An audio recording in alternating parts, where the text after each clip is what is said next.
Hello guys, welcome to दारासा।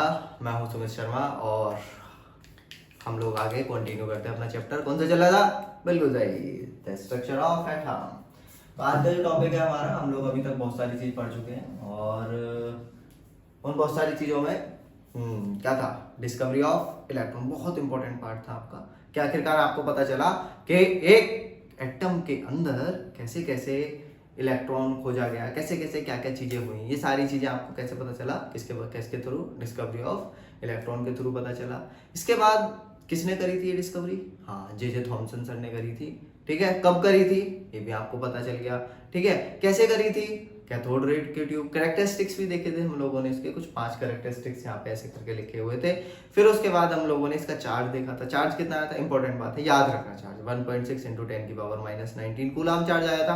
फिर उसके बाद हम लोग आगे आज कंटिन्यू करते हैं। चलिए, तो आज पढ़ते हैं अपना डिस्कवरी ऑफ प्रोटॉन। चलिए, बहुत आसान है, सही है। जैसे आप लोगों ने पहले पढ़ा था, क्या पढ़ा था? किसने डिस्कवरी करी थी? चलो वहीं से चालू करते हैं, कंपेयर करेंगे हम लोग। ठीक है, ऐसे कंपेयर कर करके पढ़ना चालू करेंगे, है ना। सबको सब पता है, बस मुझे बताने की जरूरत है। चलिए, तो चालू करते हैं डिस्कवरी ऑफ प्रोटॉन। देखो, तो अगर मैं नॉर्मल छोटी सी बात करूं तो आपका जो पहले वाला एक्सपेरिमेंट था, कौन सा? कैथोड रे एक्सपेरिमेंट, जो कि किसने किया था? जे थॉमसन सर ने किया था। अब वही एक्सपेरिमेंट रिपीट होने जा रहा है, जो कि किन्होंने किया था? हाँ, बिल्कुल सही, इन्होंने गोल्डस्टीन ने किया था। सही है, तो अब चालू करते हैं। क्या हुआ था एक बारी, जैसे अब हम लोग ऑब्जर्व करते हैं चीजों को, तो ऐसी ही चीजें ऑब्जर्व हो रही थी और ऑब्जर्व होते होते क्या हुआ? हाइड्रोजन एटम में से हम लोगों ने क्या काम किया? एक इलेक्ट्रॉन को इमिट आउट कर दिया, यानी कि एक इलेक्ट्रॉन निकाल दिया। तो यहां पे बचा एक H+। तो यही प्रोसेस अगर मैंने क्या काम किया, यही प्रोसेस, सेम प्रोसेस अगर मैंने हाइड्रोजन गैस भर के इसमें कराने की कोशिश करी तो क्या होगा? क्या होगा? क्या होगा? क्या होगा? देखो, पहले समझते हैं क्या होता है ना। जिन लोगों ने हो सकता है पुरानी चीजें नहीं देखी हो, तो उनके लिए मैं पहले थोड़ा सा समझा देता हूं, तो पहले ध्यान देना। तो ये जो एनोड रे एक्सपेरिमेंट है वो कैसे हुआ था? एनोड रे एक्सपेरिमेंट में क्या चीज हुई थी? एनोड रे एक्सपेरिमेंट में कुछ नहीं था, एक एनोड या कैथोड रे ट्यूब ली गई थी। ठीक है, वही ग्लास रॉड थी, ग्लास की ट्यूब थी। ग्लास की ट्यूब ली गई, उसके अंदर क्या फिट करेंगे? ऐसे मान लो एक ग्लास की ट्यूब ऐसे करके ली गई और उस ट्यूब में, जैसे सीएनजी का सिलेंडर सब लोगों ने देखा होगा, ऐसा करके एक ट्यूब सी ली गई, लेकिन वो किसकी बनी हुई है? ग्लास की। इतनी बड़ी नहीं होती, है ना। और दोनों तरफ क्या काम किया? उसमें 2 मेटल की रॉड लगा दी, जिनको हमने क्या बोला? इलेक्ट्रोड बोला। बहुत बढ़िया। फिर उनमें से तार निकाल दिए ताकि क्या हो सके, वहां से हम लोग बैटरी वगैरह कनेक्ट कर सकें। ठीक है, तो जैसे ही हम लोगों ने बैटरी कनेक्ट करी, फिर उसके बाद चीजें हम लोगों ने आगे काम करना स्टार्ट किया।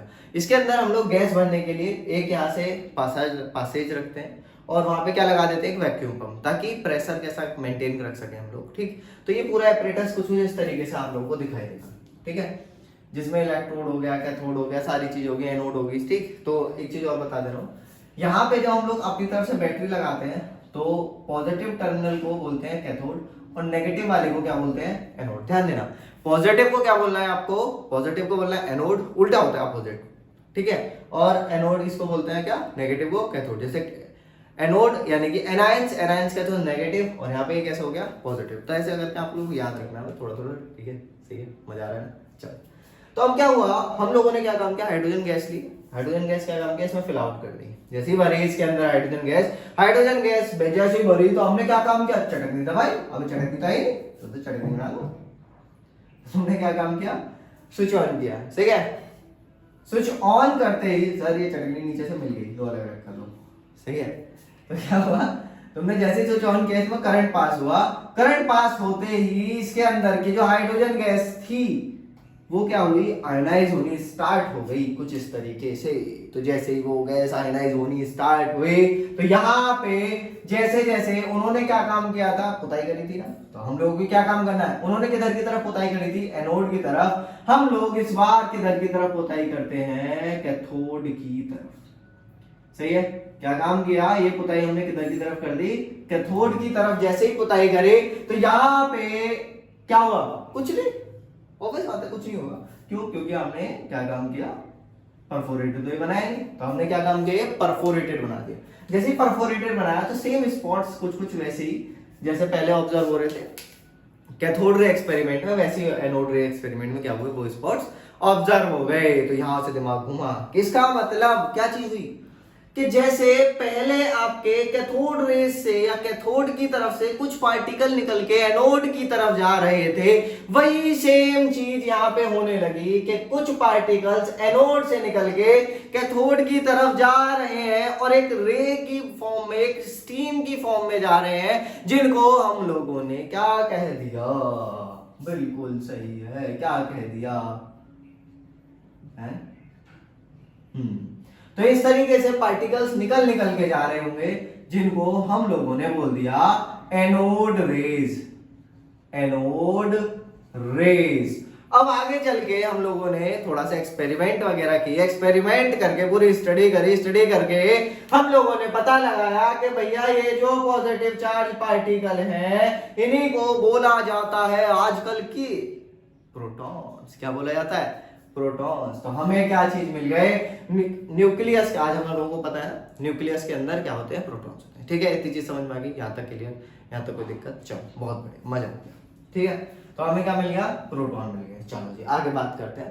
अब इनकी कैरेक्टरिस्टिक्स पढ़नी है ना? जैसे हमने पहले कैरेक्टरिस्टिक्स पढ़ी थी, पहले कैसे कैरेक्टरिस्टिक्स पढ़ी थी, वही सेम तरीका। एक बात बताओ, ये किधर से जा रहे हैं?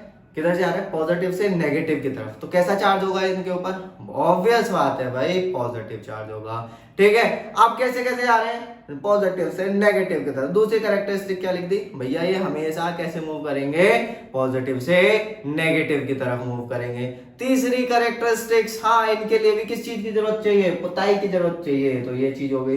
दूसरा, इनके बीच में भी अगर मैं पंखा रख दूं तो उसको क्या करेंगे? घुमा देंगे। शाबाश, बहुत मजा ही आ गया। ठीक है, नेक्स्ट क्या है? और लास्ट, वहां पे क्या पढ़ी थी कि मैग्नेटिक और इलेक्ट्रिक फील्ड के अंदर ये क्या काम करते हैं? हाँ, अपने रास्ते भटक जाते हैं ना। तो मैग्नेटिक फील्ड फोर्स लगा दी तुमने कोई एक्सटर्नल, ये क्या हो गए? अपने रास्ते से भटक गए, यानी कि deflects from magnetic and deflects in magnetic and electric field. यहां तक क्लियर? यहां तक समझ में? बस खास बात ये है, क्या खास बात है? कि ये जो पॉजिटिव चार्ज जनरेट होगा, ये डिपेंड करेगा गैस के नेचर पे। अब यहां पे हमने हाइड्रोजन लिया तो एक केस जनरेट हो गया। अगर मैं यहाँ पे कोई और गैस ले लेता हूँ, इंपॉर्टेंट बात है, नेचर ऑफ गैस के ऊपर डिपेंड करेंगे। मान लो मैं ऑक्सीजन लेता हूँ, कोई और चीज लेता हूँ, तो यहाँ पे उसके हिसाब से E/M रेशियो जो निकाला था, जिसको हम लोग बोल रहे थे क्या? स्पेसिफिक चार्ज, उसकी वैल्यू चेंज हो जाएगी। क्यों चेंज होगी? क्योंकि चार्ज तो हमारा 1 यूनिट जनरेट हुआ। एग्जाम्पल समझते हैं, ऑक्सीजन, ऑक्सीजन, ठीक है, हमने इसको आयनाइज कर दिया। हम ऑक्सीजन और दबंग आदमी कर दिया आयनाइज। दिमाग हमारा -2 बनाते नहीं बेटा, +2 भी बना लेना। लो जी, प्लस बना दिया। ठीक है, तो इसका E/M जो रेशियो निकालोगे, मास तो इसका 16 ही आएगा ना, मास 16 आएगा, लेकिन इसके ऊपर जो चार्ज जनरेट हो रहा है वो तो एक सिंगल चार्ज जनरेट हो रहा है। तो इसका E/M रेशियो क्या होगा? चेंज हो जाएगा। जैसे जैसे हम लोग क्या काम करेंगे? गैस की चेंज करेंगे। यहां तक समझ में आया? अब बाकी बात है, मजेदार है ना? सही है। तो हमें अब तक क्या क्या चीज मिल गई? हमें मिल गया क्या? इलेक्ट्रॉन मिल गया। हमें मिल गया क्या? प्रोटॉन मिल गया। तो 2 पार्टिकल्स अब हम लोग ढूंढ चुके हैं। ठीक, यहाँ पे एक बहुत बड़ी कंफ्यूजन होती है, मैं उस कंफ्यूजन को थोड़ा सा दूर कर दे रहा हूँ। देखो, डिस्कवरी ऑफ प्रोटॉन आप लोगों ने 9th क्लास में ऐसा कुछ पढ़ा होगा, है नहीं पढ़ा? चलो, डिस्कवरी ऑफ प्रोटॉन आप लोगों ने कुछ ऐसा पढ़ा होगा, हो सकता है नहीं पढ़ा हो, मैं आपको यहाँ पे कंफ्यूजन दूर कर देता हूँ। डिस्कवरी ऑफ प्रोटॉन जो है गोल्डस्टीन के लिए जाता है। कैसे क्यों जाता है? क्योंकि सबसे पहले गोल्डस्टीन सर ने ही, गोल्डस्टीन चचा है ना, तो उन्होंने क्या काम किया था? डिस्कवरी करी थी किसकी? हाँ। फिर उसके बाद क्या है? रदरफोर्ड ने क्या किया? फोड़ा। किसको? नहीं, फोड़ा कुछ नहीं है बेटा, उनका नाम है ना, कभी फोड़ा कुछ नहीं है। सही है, रदरफोर्ड, फोड़ा कुछ नहीं है ऐसा कुछ। तो उन्होंने क्या काम किया? एक्सपेरिमेंट करके न्यूक्लियस ढूंढा था, और उन्होंने बताया कि न्यूक्लियस के अंदर एक पॉजिटिवली चार्ज पार्टिकल पाया जाता है, जिसको आज हम जानते हैं किसके नाम से? प्रोटॉन के नाम से। सही है, चलो, बहुत बढ़िया। तो दोनों का नाम आप लोग कर सकते हैं। अगर क्वेश्चन में दोनों के नाम है तो आप टिक लगाओगे पहले इस पे, है ना? प्रेफरेंस इनको देंगे क्योंकि जो पहले आया उसने पहले पाया। ठीक है, फिर उसके बाद अगर नहीं है तो आप किसको टिक लगा सकते हो? रदरफोर्ड। लेकिन रदरफोर्ड पे आपको जो सबसे बढ़िया बात जो है वो आपकी जो लगती है वो न्यूक्लियस की लगती है। न्यूक्लियस की डिस्कवरी किसको जाती है? आपको रदरफोर्ड को जाती है। याद समझ में आया? चलो, बहुत बढ़िया, सही है। इसको लिख लो और हम लोग आगे देखेंगे। चलो फटाफट से जल्दी लिखो। देखते हैं, इतना लिख लिया, इतना समझ में आ गया। मजेदार चैप्टर है एकदम, कहानी चली रापचिक तरीके से। अच्छा ध्यान देना। अब आगे तीसरा पार्टिकल याद है ना? हाँ तीसरा। अब हम लोग क्या काम कर रहे थे, नॉर्मली एक रिएक्शन चल रही थी है ना, हम लोग कर रहे थे। तो यहाँ पे एडिंग डालो, डिस्कवरी ऑफ न्यूट्रॉन। ठीक है। अब क्या हुआ, नॉर्मली एक रिएक्शन हो रही थी। रिएक्शन क्या हो रही थी, helium plus beryllium, helium plus beryllium, ये रिएक्शन हुई और बन गया कार्बन। आइला ये क्या होगा, यानी कि ये दोनों लड़े और लड़ने के बाद की बन गया कार्बन। ऐसी तो हुआ रिएक्शन है। ये दोनों आप बेचारे आपस में शांत शांत रह रहे थे, इंसानों में खुजली उठी, भाई इन्हें लड़वाओ कुछ बनवाओ, क्या काम हो गया, ले कार्बन बना दिया। सही है।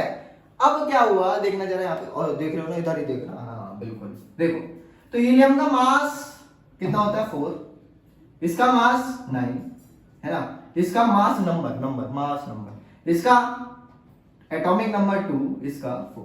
ठीक है। अब यहाँ पे क्या हुआ, जब इन दोनों की रिएक्शन हुई, रिएक्शन होने के बाद ये दोनों कंपाउंड आपस में, ये दोनों एलिमेंट आपस में क्या हो रहे हैं, ऐड हो रहे हैं। अब ये दोनों एलिमेंट क्या हो रहे हैं, ऐड हो रहे हैं। तो ये दोनों एलिमेंट क्या हो गए, ऐड हो गए। तो ऐड होने पे 2 + 4 6 एटॉमिक नंबर आ गया। कैसा, जो नया कंपाउंड या जो नया एलिमेंट आपका प्रोडक्ट बन रहा है, उसका एलिमेंट का एटॉमिक नंबर कितना आ गया, 6। तो ऐसे इसका मास नंबर कितना आना चाहिए, 9 और 4 13। तो मास नंबर आ गया तुम्हारा 13 है ना, मास नंबर कितना आ गया 12। अब ये बवाल हो गया, ले भाई ये क्या हो गया, यानी कि वो मास कहां चला गया, ये मास कहां गया, मास रिड्यूस कैसे हुआ, नहीं ये तो रिड्यूस होना चाहिए, रिड्यूस होता तो चलो चलता, ये कहां चला गया। तो हमने फिर दोबारा से रिएक्शन कराई ये वाली है ना, रिएक्शन हुई दोबारा से, लो जी। तो पता चला यहाँ पे हम गलत पता लेके चल लेते हैं, नहीं पता चला कि गलत लेके हमें पता निकला नहीं, है ना। तो यहाँ पे एक नया पार्टिकल रिलीज होता है जिसको आप न्यूट्रॉन के नाम से जानते हो, जिसके ऊपर चार्ज 0 होता है और इसका मास नंबर 1 होता है। ठीक है, मास नंबर कितना होता है, समझ में आया, इतनी चीज क्लियर हो गई, इतनी चीज समझ में आई। तो इस रिएक्शन को या ऐसी रिएक्शंस को आप न्यूक्लियर रिएक्शंस बोलते हैं, है ना। तो एक न्यूक्लियर रिएक्शन हो रही थी, जिस न्यूक्लियर रिएक्शन में हमें एक नया न्यूट्रल पार्टिकल मिला जिसको आप न्यूट्रॉन के नाम से जानते हैं। तो ये हो गया तुम्हारा क्या, बहुत बढ़िया, एकदम शानदार, बहुत अच्छा। ठीक है। अब ये रिएक्शन करी किसने थी, गोल्डस्टीन ने। ये रिएक्शन किसने करी थी, नहीं ये रिएक्शन करी थी चैडविक सर ने। किसने करी थी, चैडविक, CHADWICK लिख दे रहा हूं, चैडविक इन 1932। ध्यान दो। तो अब हमें क्या हुआ, तीनों पार्टिकल्स मिल गए, इलेक्ट्रॉन, प्रोटॉन और न्यूट्रॉन। समझना जरा, मैं आपको तीनों को एक बारी बताता हूं।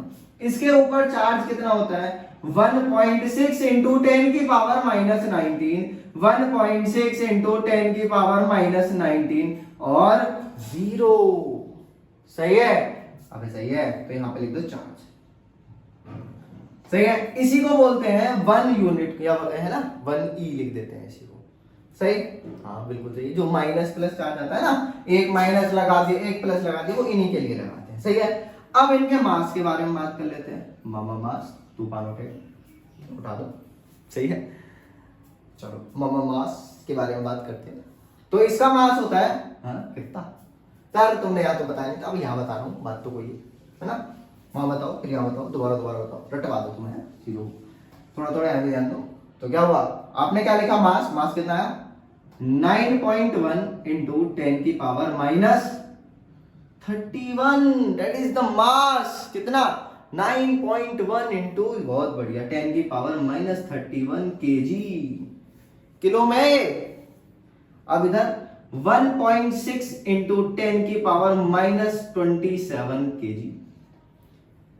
सही, और सेम मास आया इसका 1.6 इंटू 10 की पावर माइनस 27 kg। सही है, दिख रहा है आप लोग, थोड़ा ऊपर लिख देना, ये हो गया 0 न्यूट्रॉन, 1.6 इंटू 10 की पावर -27 kg। तो यहां से हमें ये सारी चीजें, ठीक है, इसी को बोलते हैं, देखना जरा, अभी हम लोग आगे देखेंगे, इसी मास को, ये दोनों जो लिखे ना मैंने, प्रोटॉन का मास और न्यूट्रॉन का मास, यही मास होता है आपका 1 AMU के बराबर, यानी कि एक यूनिफाइड मास है ना। अभी आगे देखेंगे, अभी टेंशन वाली बात नहीं, पता नहीं कहां से चिपका दिया है ना, ऐसा कुछ नहीं है। तो हाँ, वैसे हम लोग इसको पढ़ चुके हैं, आप लोगों को इतना पता होगा। तो पिछले चैप्टर में हम लोग ये सब चीज देख चुके हैं, एटॉमिक मास क्या क्या होता है, कैसे कैसे आता है, तो आप लोग जाके वहां की वीडियोस चेक कर सकते हैं। ठीक, आज के लिए इतना काफी है। आज हम लोगों ने क्या क्या चीज पढ़ी, discovery of proton, discovery of neutron.